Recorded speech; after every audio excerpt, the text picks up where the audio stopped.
Hello दोस्तों, स्वागत है आपका एक नई वीडियो में। दोस्तों, इस वीडियो में हम बात करेंगे आंगनवाड़ी की वैकेंसी जो आई हुई है उससे संबंधित। जो भी आंगनवाड़ी का फॉर्म आप जब भरेंगे तो आंगनवाड़ी का फॉर्म भरते समय आप किन किन बातों का ध्यान देंगे, साथ ही साथ उसमें क्या योग्यता है और आवेदन की अंतिम तिथि और जो भी प्रारंभिक तिथि है, साथ ही साथ उसमें एज क्राइटेरिया क्या है, कितने पद आए हुए हैं और साथ ही क्या क्या पद आया हुआ है, उन सभी टॉपिक पर हम आज की वीडियो में डिस्कस करेंगे। तो चलिए यहाँ पर हम वीडियो शुरू करते हैं। यहाँ पर हमने एक नोट्स MS वर्ड में बनाया हुआ है आपको समझने के लिए। तो यहाँ पर हम Uttar Pradesh anganwadi form apply online 2022-23 के अंतर्गत यहाँ पर आप देखेंगे तो यहाँ पे इंपॉर्टेंट डेट्स दिया गया है। यहाँ पर एप्लीकेशन बिगिन में आप देखेंगे तो यहाँ पे 12 सितंबर 2022 से यहाँ पे आवेदन स्टार्ट हो चुका है। यहाँ पर last date for Agra district में आप देखेंगे तो यहाँ पे आगरा डिस्ट्रिक्ट के लिए जो आवेदन की अंतिम तिथि है 30 सितंबर 2022 दिया गया है। अभी यहाँ पे आगरा डिस्ट्रिक्ट का ही चल रहा है। आगे जो भी जिला है उसका स्टार्टिंग डेट और लास्ट डेट आएगा तो आपको वीडियो के माध्यम से इन्फॉर्मेशन उसका मिल जाएगा। अब हम बात करते हैं यहाँ पे एप्लीकेशन फी के अंतर्गत। तो यहाँ पर जनरल OBC EWS या फिर ST SC और PH कैटेगरी के लिए कोई भी चार्जेस नहीं देना है, यहाँ पर बिल्कुल फ्री है। और अब यहाँ पर आप आएंगे एज लिमिट एज ऑन 1/1/2021 के अंतर्गत। तो यहाँ पर आपको इस फॉर्म के लिए न्यूनतम 21 साल और अधिकतम जो आयु है वो 45 साल होना चाहिए आवेदनकर्ता का। उसके बाद यहाँ पे एज रिलैक्सेशन एक्स्ट्रा एज पर रूल्स, यानी कि अधिकतम जो भी आयु होगी उसमें नियमानुसार छूट दिया जाएगा। और उसके बाद अब आएंगे यहाँ पे पोस्ट नेम दिया हुआ है, एलिजिबिलिटी दी हुई है।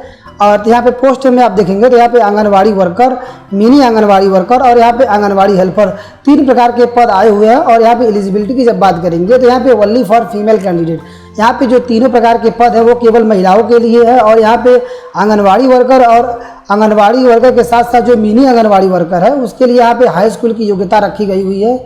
और उसके बाद यहाँ पे आंगनवाड़ी हेल्पर की जो बात करते हैं तो यहाँ पर क्लास 5 क्वालिफाइड होना अनिवार्य है आंगनवाड़ी हेल्पर के लिए। अब यहाँ पे कुछ एक नोट दिया गया है, आंगनवाड़ी कार्यकर्त्री, मिनी आंगनवाड़ी कार्यकर्त्री एवं सहायिकाओं के रिक्त पद हेतु संबंधित ग्राम सभा, वार्ड, ग्रामीण क्षेत्र हेतु उसी ग्राम सभा एवं शहरी क्षेत्रों हेतु उसी वार्ड की निवासी होना अनिवार्य, यानी कि जो भी आवेदनकर्ता होंगे वो उसी गांव के होने चाहिए जिस गांव में रिक्त पद है या फिर स्थान खाली है, क्योंकि प्राथमिकता पहले उन्हीं अभ्यर्थियों को दिया जा रहा है। तो इस बात का आप विशेष ध्यान देंगे फॉर्म भरते समय।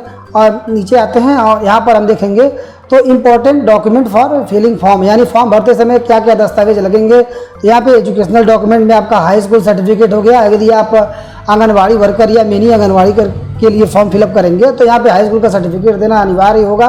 साथ ही साथ यदि आप आंगनवाड़ी हेल्पर के लिए करते हैं तो आप एक कक्षा 5 का सर्टिफिकेट देना अनिवार्य होता है। उसके बाद आप यहाँ पर आएंगे तो जो भी कॉमन चीज़ें हैं जैसे आधार कार्ड हो गया, इनकम सर्टिफिकेट यानी आय प्रमाण पत्र, जाति प्रमाण पत्र, डोमिसाइल यानी कि निवास प्रमाण पत्र, यहाँ पे फोटो है आपको फोटो देना होगा, साथ ही साथ signature, mobile number, email address. और यदि सहायिका है और कार्यरत है विभाग में तो आपको एक डेजिग्नेशन यानी पद, जो भी आपका नियुक्ति प्रमाण पत्र होगा वो आपको मिला होगा। तो जब आप हेल्पर होंगे और यदि आप आंगनवाड़ी वर्कर या फिर मिनी आंगनवाड़ी के लिए फॉर्म भरेंगे तो उस समय आपको ये प्रमाण पत्र, जो आपका नियुक्ति पत्र आंगनवाड़ी सहायिका का है, उसको आपको अटैच करना होगा। तो ये सभी चीज़ें हैं। अब हम ये जान लेते हैं कि उसका लिंक क्या है, उसका वेबसाइट क्या है। तो यहाँ पर हमने ऑलरेडी यहाँ पे वेबसाइट ओपन कर रखा हुआ है। आप इसके लिए आएंगे तो यहाँ पे आप balvikas.up.gov.in टाइप करेंगे तो आपका इंटरफेस कुछ इस प्रकार से आएगा। लेकिन यहाँ पे कोई भी रिसोर्सेस में आप आएंगे तो कोई भी रिक्वायरमेंट से संबंधित इन्फॉर्मेशन आपको नहीं मिलेगा। इसके लिए आप आएंगे यहाँ पे न्यू टैब में, और न्यू टैब के अंतर्गत यहाँ पर आप जैसे टाइप करेंगे बाल विकास, तो आप इस लिंक में देखेंगे कि balvikas.up.in/balvikas-up2/ ऐसे लिंक दिया गया है। तो हम यहाँ पर क्लिक करेंगे। जब हम इस लिंक पर क्लिक करेंगे तो कुछ इस प्रकार से इंटरफेस आ जाएगा। तो यहाँ पर आप जैसे रिक्वायरमेंट का भी आपको ऑप्शन दिखाई देगा, तो यहाँ पे रिक्वायरमेंट में आएंगे और यहाँ पे application form for anganwadi worker, mini anganwadi worker and anganwadi helper दिया हुआ। तो आप सिंपल इस पर क्लिक करेंगे और उसके बाद यहाँ पर आपका जो भी ऑनलाइन आवेदन प्रपत्र भरने के बारे में महत्वपूर्ण जो निर्देश दिया गया है उसको आप यहाँ पे क्रमशः पढ़ लेंगे। और पढ़ने के बाद ही आप आगे का जो भी फॉर्म भरने का प्रोसेस है उसको पूरा करेंगे। तो आप यहाँ पे नीचे स्क्रॉल करके आएंगे और यहाँ पे यस पर जैसे आप क्लिक करेंगे तो अगला इन्फॉर्मेशन आपका वो आ जाएगा जो हमने ऑलरेडी ओपन कर रखा हुआ था। थोड़ा इजी करके हमने आपको दिखाया है ताकि आप जो भी टॉपिक है उसको बेहतर से बेहतर तरीके से समझ सकें। और ये जो लिंक है वो आपको डिस्क्रिप्शन में हम मेंशन कर देंगे। आप डायरेक्टली यदि आपको सर्च करने में कोई प्रॉब्लम होगा तो डायरेक्टली आप जाके वेबसाइट या डिस्क्रिप्शन के माध्यम से जो लिंक दिया गया होगा उसको आप क्लिक करके और इस वेबसाइट पे आ सकते हैं। तो यहाँ पर हम आएंगे जिला व परियोजना द्वारा सर्च कर आंगनवाड़ी रिक्तियों को खोजे। तो यहाँ पे हम जनपद यहाँ पे सेलेक्ट कर लेंगे। जो भी जनपद यहाँ पे रनिंग होगा या जिस भी जनपद के अंतर्गत फॉर्म भरा जाएगा तो उस जनपद का लिस्ट यहाँ पे आपको दिखाई देगा, उसको आप सेलेक्ट कर लेंगे। और यहाँ पे परियोजना ब्लॉक का नाम में आएंगे तो यहाँ पे जो भी आपका ब्लॉक होगा, परियोजना होगा, उसको आप सेलेक्ट करेंगे। उसके बाद यहाँ पे आप ग्रामीण क्षेत्र से या फिर शहरी क्षेत्र से हैं तो उसको आप यहाँ पे सेलेक्ट कर लेंगे। और उसके बाद यदि आप ग्रामीण सेलेक्ट करेंगे तो उसके बाद यहाँ पे ग्राम सभा की लिस्ट आएगी, यानी कि जिस भी ग्राम सभा के अंतर्गत रिक्त पद होगा आंगनवाड़ी का या फिर आंगनवाड़ी वर्कर का या फिर मिनी आंगनवाड़ी का या फिर आंगनवाड़ी सहायिका का, तो इसमें आप यहाँ पर क्लिक करेंगे। और जैसे आप यहाँ पे क्लिक करेंगे तो यहाँ पे पद का नाम आ जाएगा और इस गांव के अंतर्गत यहाँ पे कौन सा पद खाली है। जैसे यहाँ पर क्लिक करेंगे तो हम यहाँ पे दिखाई देगा आंगनवाड़ी कार्यकर्त्री। इसका मतलब कि यहाँ पे जो हमने ग्राम सभा सेलेक्ट किया हुआ है उसमें केवल आंगनवाड़ी कार्यकर्त्री का ही पद खाली है। तो हम इसको सेलेक्ट करेंगे और सेलेक्ट करने के बाद हम यहाँ पे सर्च पर क्लिक करेंगे। जैसे ही हम यहाँ पे सर्च पर क्लिक करेंगे और स्क्रॉल करके नीचे आएंगे तो यहाँ पर आपको कुछ इन्फॉर्मेशन दिखाई देगा। यहाँ पे जनपद का नाम जो हमने ऑलरेडी यहाँ पे सिलेक्शन किया हुआ था और यहाँ पर आप देखेंगे तो विज्ञापन का जो क्रमांक है, यहाँ पे एडवर्टाइजमेंट नंबर और यहाँ पे विज्ञापन का जो विषय है वो भी आपको मिल जाएगा। यहाँ पे आरंभ तिथि जो भी आपका है वो यहाँ पर 12 सितंबर 2022 आपको, जैसा कि हमने पीछे आपको बताया भी था। और यहाँ पे आवेदन की जो अंतिम तिथि है वो भी आपको यहाँ पर देखने के लिए मिल जाएगा। अब यहाँ पे बात करते हैं कि इस गाँव के अंतर्गत जो आंगनवाड़ी कार्यकर्त्री का जो वैकेंसी है, एक पद खाली है, तो यहाँ पे कौन सा कोड खाली है आपको यहाँ पे दिखाई देगा और इसी कोड पे आपको फॉर्म भरना होता है। तो यहाँ पे वार्ड नंबर नहीं, क्योंकि ये तो ग्रामीण क्षेत्र से, तो यहाँ पे वार्ड नंबर नहीं होगा। अब हम बात करते हैं यहाँ पे रिक्त आंगनवाड़ी केंद्र कोड। यहाँ पे आप यानी कि हमने जो गाँव यहाँ पे सिलेक्ट किया हुआ था यहाँ पर ये कोड खाली है, यानी कि ये जो कोड है इस कोड को ही फिल करना होता है। इसके बाद हम यहाँ पर आंगनवाड़ी केंद्र का नाम, यहाँ पे केंद्र का नाम आपको दिखाई देगा, साथ ही साथ यहाँ पे श्रेणी है, यानी कि इस फॉर्म को विशेष तौर पे किस वर्ग के लोग भरेंगे। तो यहाँ पे सामान्य वर्ग में जो आर्थिक रूप से कमजोर वर्ग EWS कैटेगरी के जो अभ्यर्थी होंगे या फिर आवेदनकर्ता होंगे केवल वही फॉर्म भर सकते हैं। बाकी अन्य लोगों के लिए ये विशेष अनुमति नहीं दी गई है। यहाँ पे कुल पद जो है यहाँ पर एक ही है।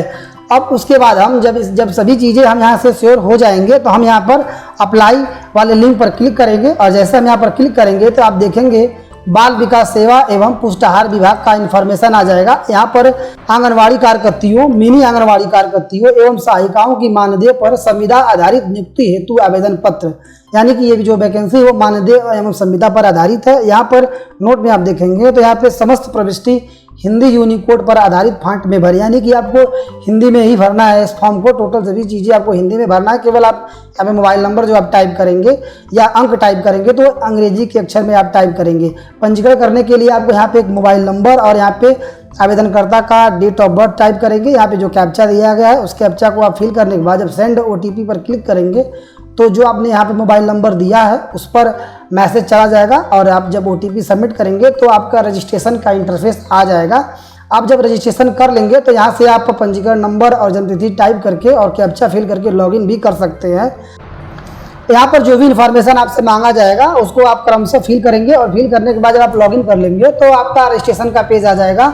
और रजिस्ट्रेशन आप जो करेंगे वो 4 भागों में करेंगे। इसके बारे में हम आपको अलग से वीडियो प्रोवाइड करेंगे, क्योंकि इस समय अभी हम जब भी यहाँ पे नंबर और जब डेट ऑफ बर्थ फिल कर रहे हैं और जैसे ही सेंड OTP कर रहे हैं तो अभी OTP मोबाइल पे नहीं जा रहा है, कुछ दिक्कतें आ रही हैं। तो जब ये प्रॉपर वर्क करेगा तो आपको हम अलग से एक वीडियो प्रोवाइड कर देंगे। लेकिन ये अभी हम जरूरी समझें आपको ये जानकारी देना, तो यहाँ पर आपको हम इस वीडियो को बना करके अपनी जानकारी को आपके साथ शेयर कर रहे हैं। दोस्तों, बाल विकास सेवा एवं पुष्टाहार विभाग उत्तर प्रदेश सरकार द्वारा आंगनबाड़ी भर्ती से संबंधित जो भी इन्फॉर्मेशन होगा आपको वीडियो के माध्यम से मिलता रहेगा। तो यदि आपने चैनल सब्सक्राइब नहीं किया है तो आगे की सूचना पाने के लिए आप चैनल को सब्सक्राइब कर लीजिए। तो दोस्तों, आशा करता हूं कि वीडियो आपको यूजफुल लगा होगा। वीडियो यदि यूजफुल लगे तो वीडियो को लाइक कीजिए, दोस्तों में शेयर कीजिए और चैनल पर नए हैं तो चैनल को सब्सक्राइब कीजिए। और इसी प्रकार इंटरेस्टिंग और यूजफुल वीडियो देखने के लिए चैनल पर बने रहें। वीडियो अंत तक देखने के लिए धन्यवाद। जय हिंद, जय भारत।